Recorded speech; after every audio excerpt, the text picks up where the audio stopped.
Muy buenos días. Quiero señalar en primera instancia que tengo el mayor respeto por el Congreso de la República, dado que durante 12 años fui congresista y soy de los que realmente cree que esta es una institución que tiene una auténtica representación popular y que por lo tanto las convocatorias de los congresistas se hacen en consideración a esa representación popular y por esa razón hay que acudir a las mismas. Además también había hecho un compromiso con la organización Ríos Vivos para participar de esta audiencia. Ellos habían expresado desde hace varios meses la idea de generar un debate amplio frente a estas preocupaciones que hoy nos tienen aquí, reunidos en el Salón Boyacá. Yo quisiera hacer una respuesta muy puntual para el tema sobre el cual se me ha citado, se me ha invitado a esta audiencia, y al finalizar, si se me permite y si el tiempo alcanza, al representante Ángela María Robledo y representante Víctor Correa, quisiera hacer algunos comentarios, digamos, de orden general sobre la política pública mineroenergética en el país. Lo primero que en ese orden de ideas debo señalar es que el Ministerio del Interior no produce ninguna norma en la que se establezca qué proyectos son o no son de utilidad pública. Esa competencia no la tenemos en el Ministerio del Interior. Esa competencia la tiene el Congreso de la República y hoy existen una serie de normas que han sido expedidas por el Congreso de la República en las que se establece tanto el concepto de utilidad pública como los procedimientos a través de los cuales se debe declarar un proyecto de utilidad pública. Yo quisiera recordar algunos.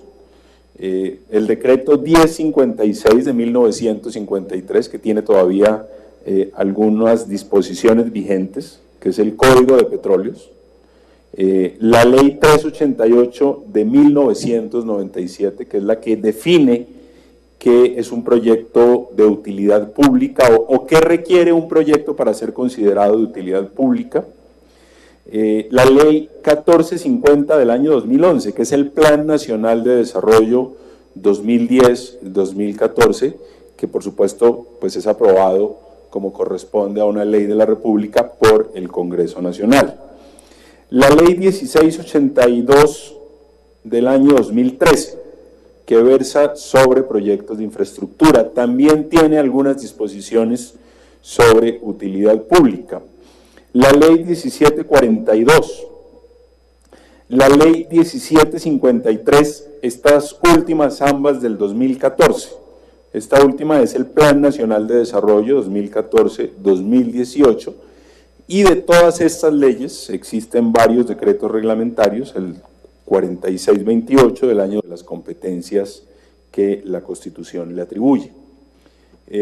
Ahora bien, la Corte Constitucional ha dicho en varias sentencias, digamos que en ese sentido hay una línea jurisprudencial que me parece a mí indiscutible desde el punto de vista conceptual, desde el punto de vista doctrinario, desde el punto de vista incluso de la evolución de las normas relacionadas con los derechos humanos, en el sentido de que no existen derechos absolutos y que el derecho a la propiedad privada es un derecho consagrado en la Constitución colombiana, pero como todos los derechos no tiene carácter absoluto y que los mismos pueden ser afectados en distintos niveles en función del interés público, en función del interés general.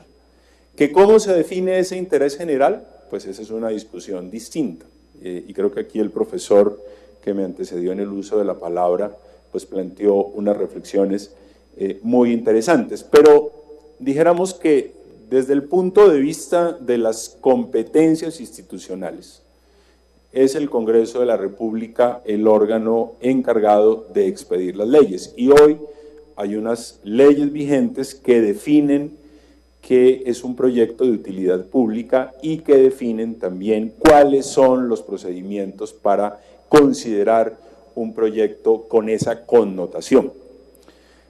También es importante decir aquí que en el marco del Estado de Derecho en el que nos regimos, esas leyes están sujetas al control jurisdiccional, a los exámenes de constitucionalidad que les hace la Corte Constitucional. Ya Ángela María nos recordaba cómo, por ejemplo, el Código Minero, que fue objeto de una ley de la República, fue declarado inexequible porque no surtió el trámite de la consulta.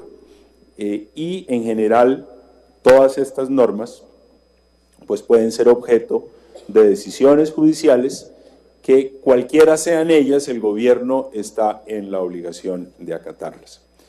Esos son algunos comentarios de carácter puntual. En el Ministerio del Interior lo que nosotros hacemos es agenciar el diálogo para resolver varios de los conflictos que se presentan alrededor de diferentes proyectos de minería, de generación eléctrica, de explotación o exploración de hidrocarburos.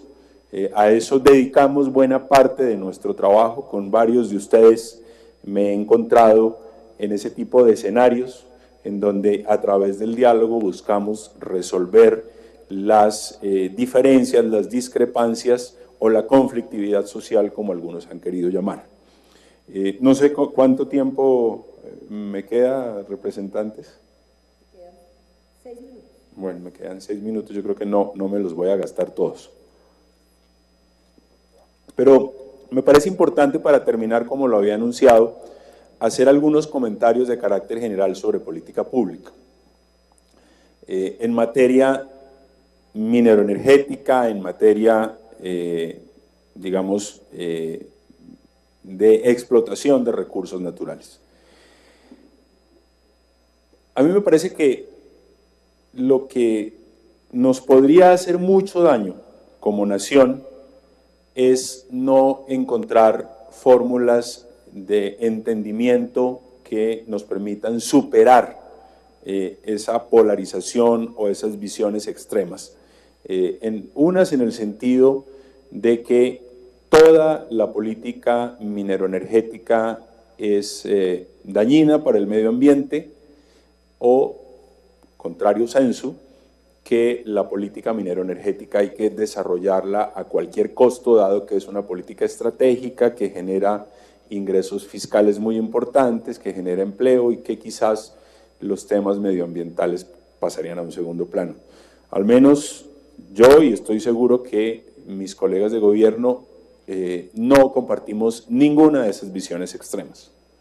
Hace unas semanas, cuando se presentó un problema de enorme tensión en el departamento del Caquetá, nos visitaron un buen número de personas, líderes de la comunidad, y nos reuníamos con ellos, y me acompañó en esa cita el presidente encargado de la Agencia Nacional de Hidrocarburos.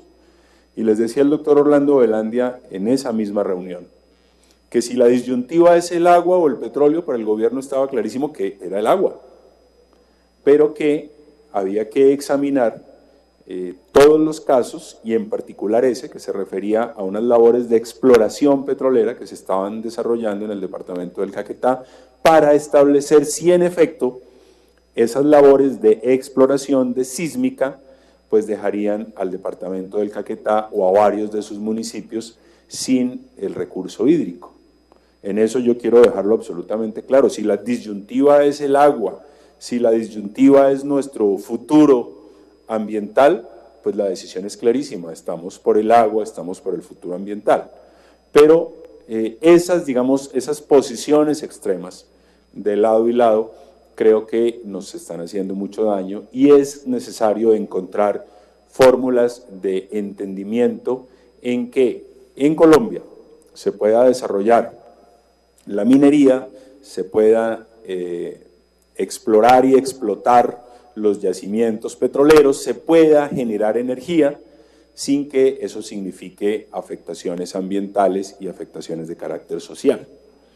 Como les decía hace un momento, pues nos preciamos y creo que podemos decirlo con mucho orgullo. Este es un Estado social de derecho y aquí cuando la Corte Constitucional toma una decisión con independencia, si estamos o no de acuerdo con ella, la acatamos.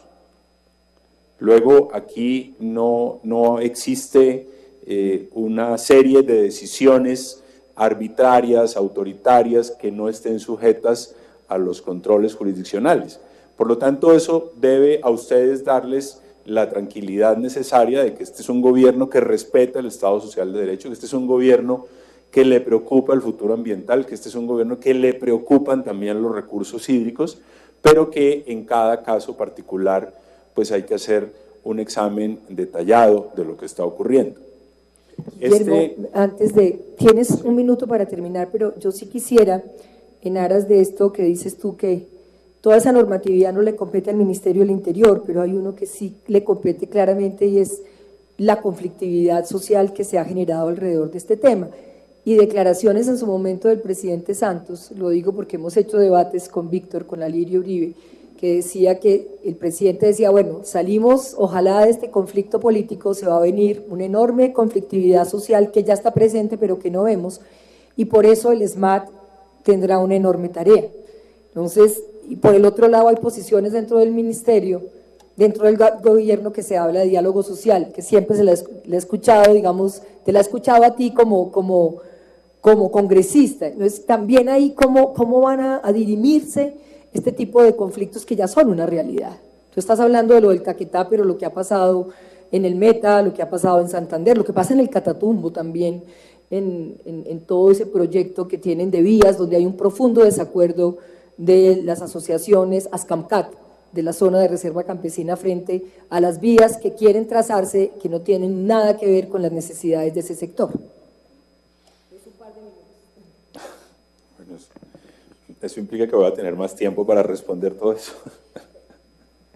Bueno, yo debo decir que mi actitud para el diálogo social es la misma que tenía en el Congreso, como la tengo ahora en el gobierno, y que este es un gobierno que tiene en su ADN el diálogo social. No hay un solo conflicto, una sola tensión social a la que no hayamos acudido en primera instancia al diálogo, a intentar resolverla por la vía del diálogo. En el Meta, en el Cesar, en el Cauca, en todas partes. De eso yo puedo dar fe.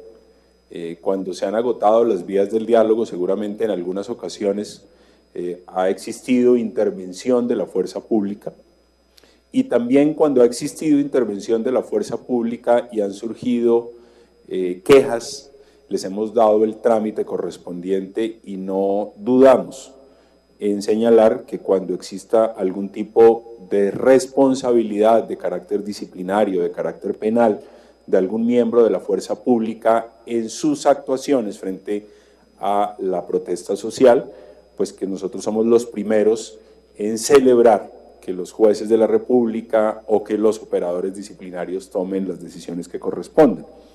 Y por esa razón, cuando el presidente se refería al SMAT, lo hacía en referencia a que, superado el conflicto armado, lo que seguramente existirá es un emergimiento de la protesta social, de la visibilización de las comunidades que reclamarán sus derechos y que el gobierno tiene además la obligación de atenderlos. De hecho, en los acuerdos de La Habana existen todos unos compromisos de parte y parte para reglar la manera como las instituciones del gobierno deben atender la protesta social, pero también en los acuerdos de La Habana, y esto también yo lo he venido diciendo en todas partes, aunque no suene muy popular en este espacio, que así como hay ciudadanos que protestan, hay ciudadanos que no protestan y que también tienen derechos,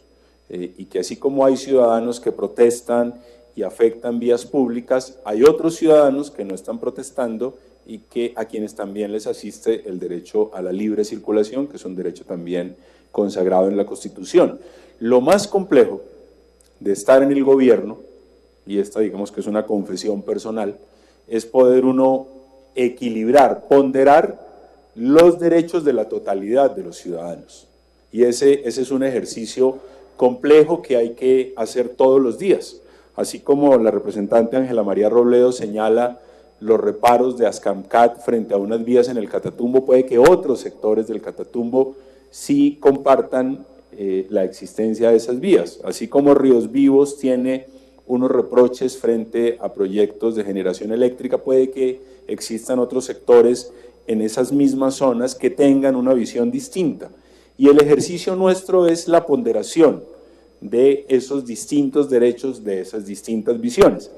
Quizás lo que yo sí comparto con lo que acaba de señalar el profesor, que me excusa, se me olvida su nombre, ¿Pardo? El profesor Pardo, es que es muy importante encontrar la manera de construir consensos. Digamos que no existe hoy una regla específica que nos permita construir consensos para establecer esa idea generalizada de las comunidades que están involucradas en las zonas de un determinado proyecto para poder determinar una fórmula de entendimiento, una fórmula de equilibrio que reúna las voluntades de todos. Y esa digamos que es una tarea pendiente, me atrevería a decirlo, desde el gobierno, pero también desde las otras instituciones, incluido el Congreso de la República, porque yo sí creo que en la medida en que se supera el conflicto armado, existirán mayores condiciones, mayores facilidades para que las comunidades se expresen, todas, absolutamente todas, no solamente unos sectores, sino todos los sectores. Así que yo lo que les diría es que este es un debate que está abierto. Yo quizás discreparía parcialmente de lo que acaba de decir el profesor Pardo, en el sentido de que el carácter estratégico de ciertas actividades no solamente surge de la satisfacción del mercado interno, sino también de los ingresos fiscales que de ellos se deriven, con independencia, digamos, del debate que él ha planteado aquí de carácter tributario, porque los recursos fiscales son recursos que terminan usándose para el interés general. De hecho, y lo puedo decir aquí sin ningún asomo de duda, la actual reforma tributaria que se está presentando al Congreso de la República obedece fundamentalmente a la disminución de los precios en los mercados internacionales del petróleo. Luego, esa es una renta para el país muy importante que permite financiar no solamente obras de infraestructura bajo el Sistema Nacional de Regalías, sino también varios de los programas sociales que hoy tiene el gobierno nacional. Y programas sociales que en la perspectiva de la progresividad de los derechos de los ciudadanos, pues no se deben disminuir, no se deben afectar. Y para eso hay que generar otras fuentes de ingresos fiscales. Luego, digamos que estos debates, esta ponderación de derechos de todos los ciudadanos, es un ejercicio cotidiano en el gobierno, es un ejercicio para el cual estamos abiertos. Yo vuelvo y les digo, les reitero nuestra Guillermo, historia. ya vamos terminando. Ya termino. Nuestra historia con el departamento del Caquetá, que es una historia que tiene que ver con todos los rincones de la geografía nacional. Nosotros no tenemos ninguna disyuntiva entre el recurso hídrico y los proyectos mineroenergéticos. Claramente, pues el recurso hídrico y los recursos de nuestro medio ambiente, la preservación de nuestro medio ambiente tiene que ser una prioridad. Lo que hay que encontrar es fórmulas intermedias que le den a la ciudadanía la tranquilidad de que los proyectos de minería, que los proyectos de generación eléctrica, que los proyectos de exploración y explotación petrolera se desarrollen con absoluto respeto a los estándares en materia ambiental y en materia de protección de recursos estratégicos que no son solamente estratégicos para el fisco, sino que son estratégicos para la vida de los ciudadanos, como el agua y otros, por supuesto.